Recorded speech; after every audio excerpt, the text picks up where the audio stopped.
Hello दोस्तों, the incredible दुनिया में आप सभी का स्वागत है। दोस्तों, जब भी क्रिसमस का टाइम आता है, लाल सफ़ेद कपड़े पहने हुए दाढ़ी वाले बाबा को जरूर याद किया जाता है, या यूं कहिए कि इनके बिना क्रिसमस जैसे अधूरा ही है। इनका नाम तो आपने अक्सर सुना ही होगा। सेंटा क्लॉज नाम से ये दाढ़ी वाले बाबा घर घर में मशहूर हैं। खास करके बच्चों में सेंटा क्लॉज को लेकर खास उत्साह रहता है। उन्हें इस बात का पूरा साल इंतजार होता है कि सेंटा क्लॉज कब आएंगे और उन्हें तोहफे दे के जाएंगे। इसलिए क्रिसमस का इतिहास जानने की तरह सेंटा जी के बारे में जानना भी उतना ही जरूरी है। तो आखिर कौन है ये सेंटा क्लॉज, और ये घर घर में बच्चों के लिए क्यों गिफ्ट रख के जाते हैं, और ये गिफ्ट देने की परंपरा कब से शुरू हुई है और क्यों हुई है? इन्हीं सारे सवालों को आज हम जानने की कोशिश करेंगे। तो चलिए शुरू करते हैं।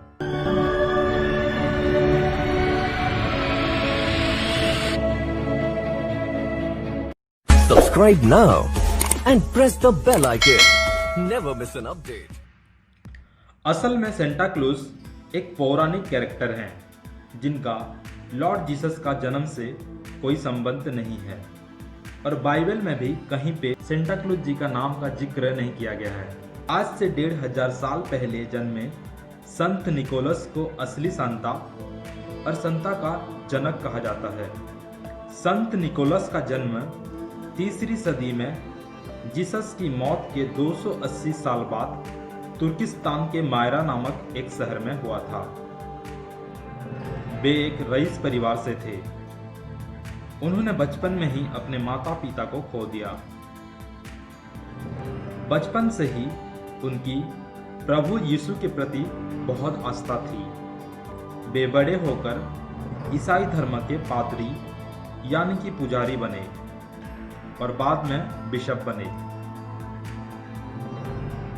उन्हें जरूरतमंदों को और बच्चों को गिफ्ट देना बहुत अच्छा लगता था। वे चाहते थे कि क्रिसमस और नए साल के दिन गरीब और अमीर सभी लोग सुखी रहें। इसलिए वो गरीबों के घर जाकर खान पान की सामग्री और बच्चों के लिए खिलौना बांटते थे।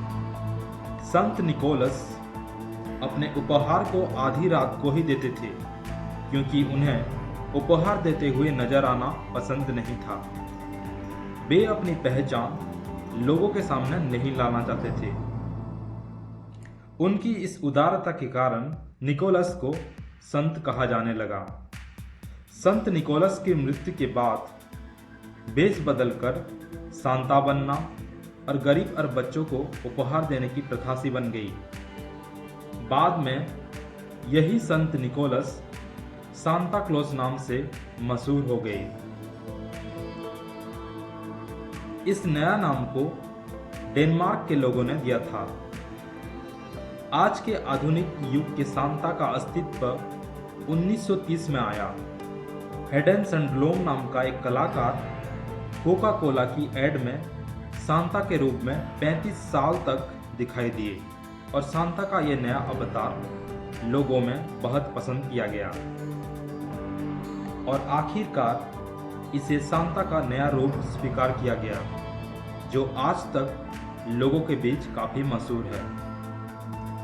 इस प्रकार धीरे धीरे क्रिसमस और सांता का एक गहरा कनेक्शन बनता गया, और सांता पूरे विश्व में मशहूर होने के साथ साथ बच्चों के एक चहेते बन गए। आज भी ऐसा कई लोगों का मानना है। अपनी वाइफ और बहुत सारे बहनों के साथ उत्तरी ध्रुव में रहते हैं। वहाँ पर इनके एक खिलौना की फैक्ट्री है, जहाँ सारे खिलौना बनाए जाते हैं। सांता का ये बहनें साल भर इस फैक्ट्री में क्रिसमस दिन के लिए खिलौना बनाते हैं। आज विश्व भर में सांता जी के कई पते हैं, जहां बच्चे अपने खत भेजते हैं, लेकिन उनके फिनलैंड वाले पते पर सबसे ज़्यादा खत भेजे जाते हैं। और मज़े की बात यह है कि इस भेजे गए सारे खतों का जवाब भी मिलता है।